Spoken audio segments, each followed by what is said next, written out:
What you're about to see illustrates one of the most common tasks for care workers, but one that exposes them to a safety risk. Care workers interact with residents and clients throughout the day. Beautiful day today. Are you ready for breakfast? Ready to go fishing, or we got the fishing? Can I have you sit up here Fishing wheelchair? all set up here. Get ready for breakfast, okay? We better get rolling if we're gonna get that. We better get our. Yeah. You got our fishing. Okay. Can you stand up, please? I hope you got my fishing rod all set up. Come on, It's all let's set go up. breakfast. Breakfast. I don't want to go for breakfast. I don't want to go for breakfast. Come on, let's go for We're breakfast. gonna get going fishing. We're You're gonna get miss the hungry. big fish. We're gonna miss the big fish. No, I don't want to go. I told you I don't want to go for breakfast. I want to go fishing. I don't want to go.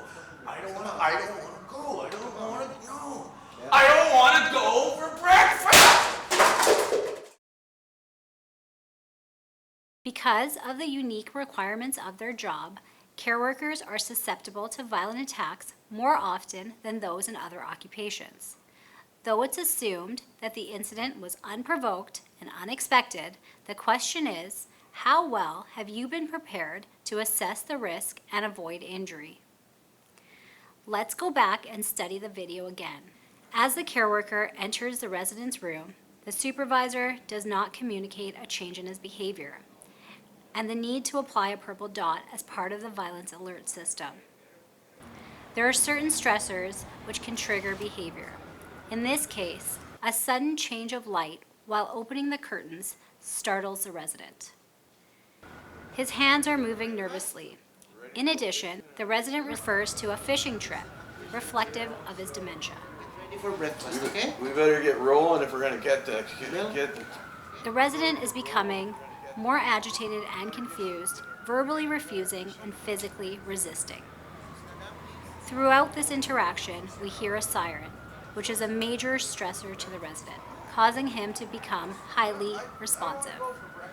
Notice here that the resident holds his cane in front of him, and because the care worker is focused on assisting the resident into his wheelchair, he's unaware.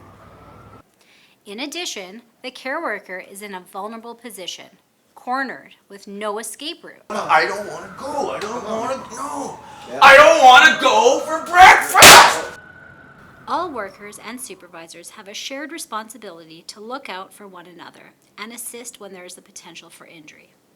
In this case, there was no follow-up, despite the identified change in the resident's behavior. Violence-related workplace injuries in BC have a huge impact, both physically and mentally, on continuing care workers and their families. The point of care assessment was created to help you continuously assess the risk. There are 4 elements to it. What do you see and hear about the resident or client? Is the area safe? Does the task need to be done right now? Are you settled and ready? At SafeCare BC, we combine resources and training to support a safe work environment. We invite you to actively participate and be involved.